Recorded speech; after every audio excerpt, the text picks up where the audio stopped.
memudahkan lah. Selama ini kan biasanya naik Grab car dari rumah ke kantor. Sekarang ada MRT dibuka, pertama irit lah. Ya, terus lebih cepat juga. Kan masih banyak karyawan yang masih pada kerja di rumah, kemungkinan MRT juga sepi. Jadi nggak terlalu banyak penumpang di situ, mungkin nggak terlalu dekat sama orang, jadi virus-virus nggak terlalu takut lah. Kalau rame juga takut.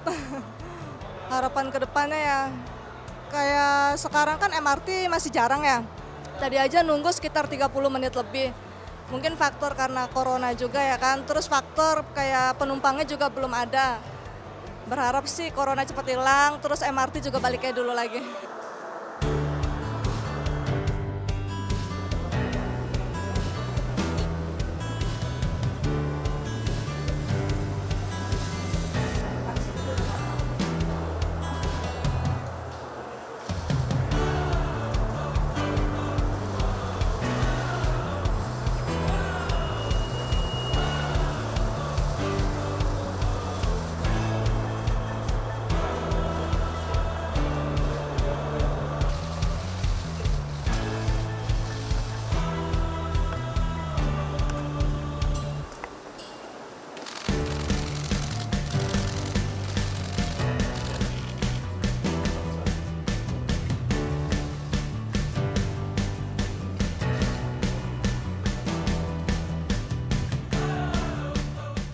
Pagi hari ini saya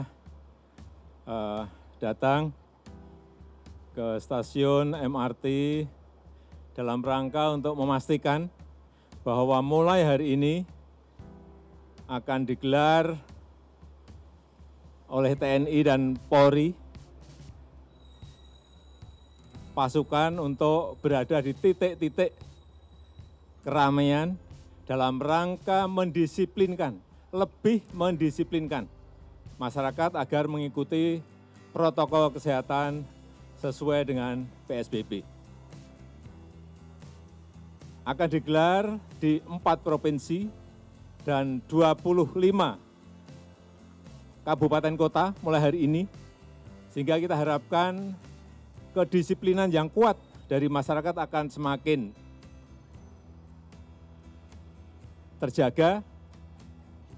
Dan kita harapkan nantinya dengan dimulainya TNI dan Polri ikut secara masif mendisiplinkan masyarakat ini, menyadarkan masyarakat, mengingatkan masyarakat, kita harapkan kurva dari penyebaran COVID ini akan semakin menurun. Kita melihat bahwa R0 dari beberapa provinsi sudah di bawah 1, dan kita harapkan akan semakin hari semakin turun dengan adanya digelarnya pasukan dari TNI dan Polri di lapangan secara masif. Saya rasa itu yang bisa saya sampaikan pada kesempatan yang baik ini. Terima kasih. Assalamualaikum warahmatullahi wabarakatuh. Selanjutnya biar diteruskan oleh Panglima TNI dan Kapolri serta Gubernur. Rekan-rekan media sekalian, baru saja saya mendampingi Bapak Presiden dan Bapak Kapolri untuk melihat secara langsung terkait dengan pendisiplinan protokol kesehatan agar masyarakat bisa melaksanakan kegiatan dan aman terhadap COVID-19. Rekan-rekan media sekalian, rencana pendisiplinan protokol kesehatan ini akan dilaksanakan seperti yang disampaikan oleh Bapak Presiden adalah 4 provinsi dan 25 kabupaten kota. Objeknya adalah tempat-tempat lalu lintas masyarakat, kemudian mal-mal, pasar-pasar rakyat, kemudian tempat pariwisata. Dari data yang ada di 4 provinsi dan 25 kabupaten kota, ada 1.800 objek yang akan kita laksanakan pendisiplinan tersebut. Dalam tahap pertama ini, kita laksanakan secara serentak di 4 tempat, yaitu di DKI Jakarta, khususnya adalah di Bundaran HI, kemudian di wilayah Bekasi, berikutnya adalah Provinsi Jawa Barat, Sumatera Barat, dan Gorontalo. Pelaksanaan pendisiplinan dilaksanakan secara bertahap. Seperti contoh saat ini adalah kita laksanakan tempat lalu lintas masyarakat di stasiun kereta, kemudian siang nanti rencananya Bapak Presiden juga akan meninjau adalah tempat niaga, khususnya adalah food hall yang ada di Bekasi, dan termasuk adalah tempat-tempat untuk mendukung kepentingan masyarakat, yaitu tempat-tempat penjualan apotek, penjualan obat. Di sana akan kita terus awasi. Yang kita laksanakan diantaranya adalah pendisiplinan protokol kesehatan. Pertama, harus seluruh masyarakat kita awasi supaya tetap memakai masker. Yang kedua, masyarakat dalam kegiatan juga harus menjaga jarak aman. Dan yang ketiga, kita siapkan tempat mencuci tangan atau alat sanitizer.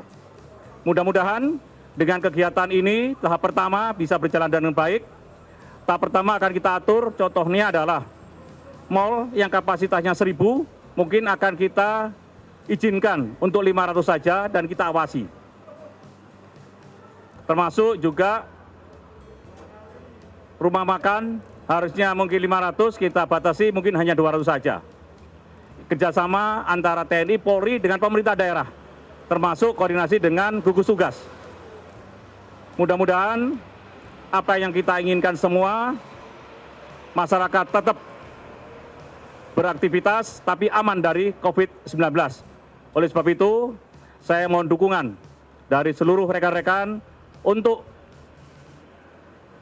berhasilnya pelaksanaan pendisiplinan protokol kesehatan tersebut, dan mudah-mudahan 4 provinsi dan 25 kabupaten kota tersebut nantinya R0-nya bisa turun sampai 0,7 sampai dengan bawah lagi yang lebih bagus.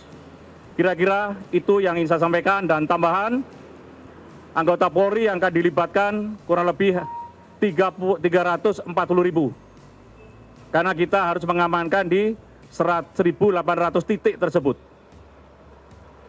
Nanti siang di sini juga aktivitas di atas juga segera akan kita laksanakan setelah di bawah.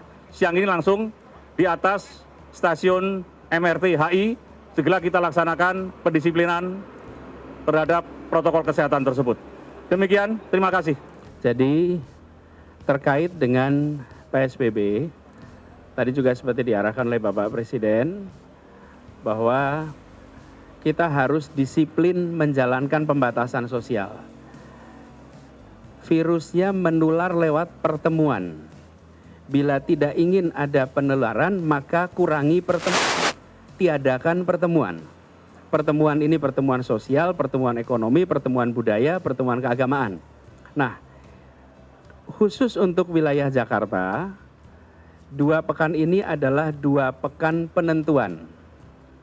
Nah, kami berkepentingan untuk semua masyarakat mentaati secara disiplin, sehingga pada saat siklus 14 hari terakhir perpanjangan PSBB itu tidak perlu diperpanjang. Karena PSBB Jakarta ini berakhir tanggal 4. Apakah nanti ini adalah PSBB penghabisan atau PSBB-nya harus diperpanjang, sangat tergantung kepada angka-angka epidemiologi yang ada. Jadi para ahli saat ini mengumpulkan semua datanya, memantau terus. Insya Allah akhir pekan ini kita akan punya informasinya, dan pada saat itu nanti kita akan sampaikan kepada masyarakat kerja bersama kita ini hasilnya seperti apa. Jadi yang menentukan PSBB ini diperpanjang atau tidak itu sebenarnya bukan pemerintah, bukan para ahli. Yang menentukan adalah perilaku seluruh masyarakat di wilayah PSBB. Bila seluruh masyarakat wilayah PSBB memilih untuk taat, maka PSBB-nya bisa berakhir. Bila masyarakatnya tidak, ya PSBB-nya terpaksa harus diperpanjang. Jadi nanti sesudah itu kita akan sampaikan protokol-protokol khusus untuk DKI Jakarta. Karena tiap wilayah memiliki karakternya yang berbeda-beda. Begitu ya, terima kasih.